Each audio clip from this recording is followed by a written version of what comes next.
ज्यादा पूजा पाठ करने वाले लोग हमेशा परेशान क्यों रहते हैं? मैंने देखा भी है इसके पीछे क्या कारण है। इससे जुड़ी सभी 45 जोड़ सुझाया गया।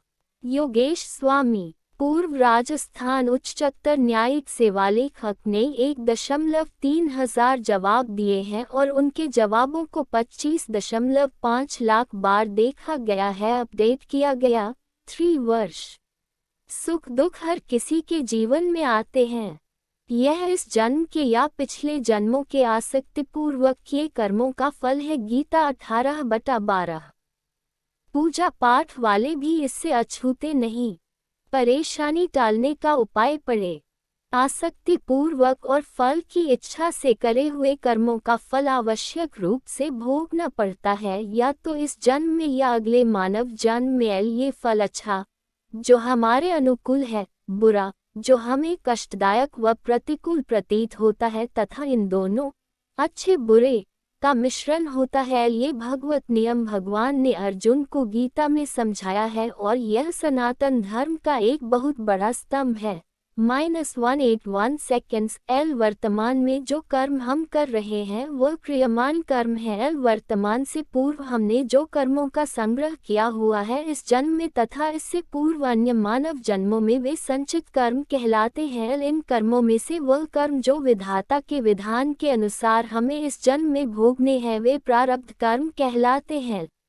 प्रारब्ध को आवश्यक रूप से भोगना ही पड़ता है, इससे कोई बचाव नहीं है। भविष्य में किस व्यक्ति की जिंदगी में क्या होने वाला है ये भगवान को पता होता है। यह इसलिए है कि भगवान ने पहले से ही तय कर रखा है कि किसके साथ कब क्या होगा। बहुत से हिंदू संतों का यही मत है। ईसाई धर्म आवागमन के चक्र को तो नहीं मानता, परंतु मनुष्य के जीवन में क्या लिखा है ये सब भगवान की किताब में होता है, इतना तो मानता है। साम 139/16 कुरान में भी ऐसा जिक्र आता है कि अल्लाह को सब पता है कि किस इंसान की जिंदगी में वह धरती पर कल क्या आफत आने वाली है।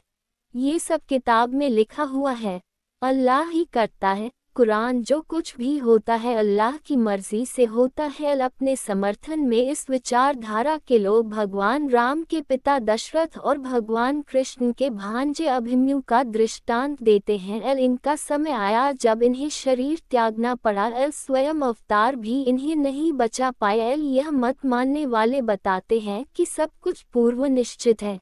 ईसा के जन्म से बहुत पहले मूसा व अन्य संतों ने बता दिया था कि मसीहा आएगा जो सूली पर चढ़ाया जाएगा और मर कर पुनः जी उठेगा। ऐसा ही हुआ। लूक 2:4-4-46। हर त्रेता में राम व द्वापर में कृष्ण अवतार होता ही है। रावण वध और महाभारत बार बार होते हैं। योग वशिष्ठ में काकाभूषादी कहते हैं, भगवान चाहे तो प्रारब्ध को टाल सकते हैं अपनी कृपा करके। जिसने कर्म फल का विधान किया है वह कृपा करे तो प्रारब्ध टाल सकता है।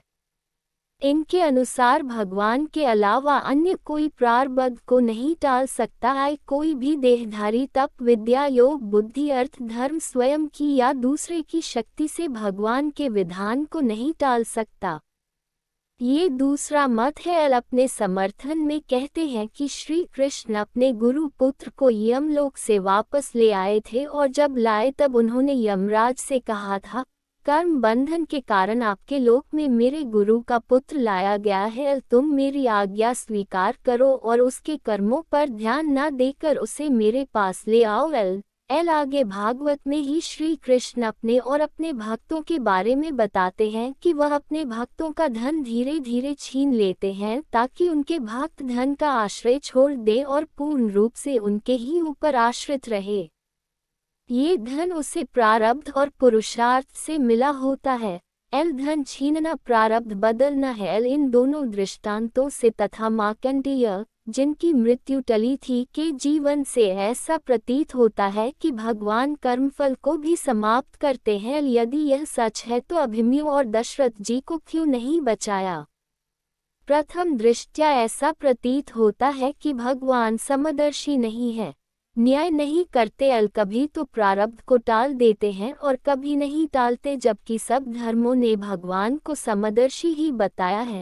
एक्ट 103 एल परंतु गहनता से विचार करने से यह सत्य प्रतीत नहीं होता।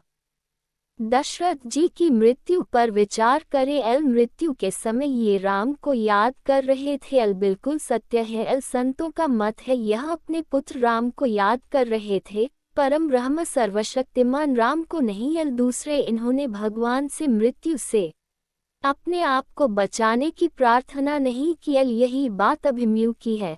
इसने भी कृष्ण को प्राण बचाने के लिए नहीं पुकारा, जबकि कृष्ण भी उसी कुरुक्षेत्र में रण क्षेत्र में उपस्थित थे एल इसके विपरीत कृष्ण के गुरु ने कृष्ण से गुरु दक्षिणा में अपने मरे हुए पुत्र को वापस मांगा था एल इसी प्रकार जब उत्तरा के गर्भ में परीक्षित को अश्वत्थामा ने मार दिया था, तब कृष्ण से प्रार्थना की गई कि वह पांडवों के कुल की रक्षा करें, गर्भ की रक्षा करें एल और प्रार्थना करने पर ही उन्होंने रक्षा की एल इसी परीक्षित को जब तक शक सांप डसने आ रहा था तब रक्षा के लिए कृष्ण को नहीं पुकारा गया, इसलिए वह नहीं आए एल यह अलग बात है कि राजा परीक्षित को मोक्ष प्राप्त हुई तथा कृष्ण लीला समेत के स्वधाम जा चुके थे।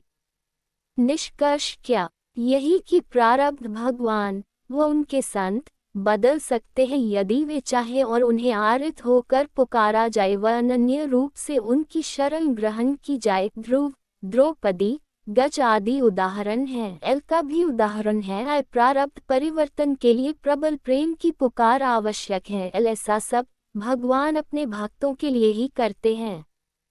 दुआएं अल्लाह सुनता है और दुआ से मुकद्दर बदल सकते हैं। ये कुरान और हदीस भी हमें बताती है। ईसाइयों की बाइबल के अनुसार भगवान सब कुछ करने में समर्थ हैं। ईसा अपनी मृत्यु टाल सकते थे लेकिन उन्होंने ईश्वर के विधान को स्वीकारा। यदि जीवन भर किसी ने भगवान की भक्ति नहीं की, शरण ग्रहण नहीं की, परंतु आपत्ति पड़ने पर उन्हें पुकार रहा है तो क्या भगवान उसकी पुकार सुनेंगे? इसमें संशय प्रतीत होता है। मानव स्वभाव के अनुसार तो परंतु भगवान हम लोगों जैसे नहीं हैं। इतने दयालु हैं कि ऐसे व्यक्तियों की प्रार्थना भी सुनते हैं। गीता में श्री कृष्ण इस प्रकार के आर्त भक्तों को भी उदार बताते हैं। कोई भी परिस्थिति हो, चाहे मृत्यु ही हो, भगवान उसे मिटा सकते हैं। परंतु इसका यह अभिप्राय नहीं है कि आगे जीवन में कोई अनचाही परिस्थिति नहीं आएगी या मृत्यु नहीं आएगी। शरीर और संसार नित्य परिवर्तनशील है। अच्छी और बुरी परिस्थितियां तो आएंगी ही, मृत्यु भी आएगी। परीक्षित ने फिर भी एक दिन शरीर को छोड़ा ही। चीरहरण से तो बच गई, परंतु आगे जीवन में द्रौपदी ने दुख तो देखे ही। मरे हुए लजारस को जीसस पुनः जीवित कर दिया, परंतु फिर भी एक दिन उसकी स्वाभाविक मृत्यु हुई। जो संत भगवान को प्राप्त कर चुके हैं उन्होंने हमें सीख दी है कि भगवान से अनित्य वस्तु या परिस्थिति न मांगे, भगवान से तो उनका प्रेम और भक्ति ही मांगी जाती है। भक्ति मिलने के बाद तो भगवान भी हमारी चरण धूलि के लिए तरसते हैं। यही कारण है कि अभिमन्यु ने युद्ध भूमि में अपनी जीवन रक्षा के लिए मामा कृष्ण को नहीं पुकारा, यहाँ तक कि अर्जुन के आग्रह पर भगवान कृष्ण द्वारा बुलाए जाने पर पुनः उसी शरीर में जीवित होना भी अस्वीकार कर दिया। इस प्रकार अंगिरा ऋषि ने चित्रकेतु को प्रारब्ध के विरुद्ध पुत्र दिया, वह अन्य रानियों द्वारा मार दिया गया। नारद जी ने जीवात्मा को बुलाया तो उसने चित्रकेतु को पिता मानने से इनकार कर दिया। सर्पदंश से बचने के लिए राजा परीक्षित ने भगवान से याचना तक नहीं की। इसके विपरीत सुखदेव जी से भागवत सुनकर शांतिपूर्वक स्वेच्छा से शरीर त्याग कर आवागमन से अवकाश पाया। गजेंद्र ने जीवन रक्षा नहीं मांगी, अज्ञान मिटने की याचना की, जो ज्ञान या भगवान की कृपा से समाप्त होता है, और इसलिए हरि ने उसे सारूप्य मुक्ति दी।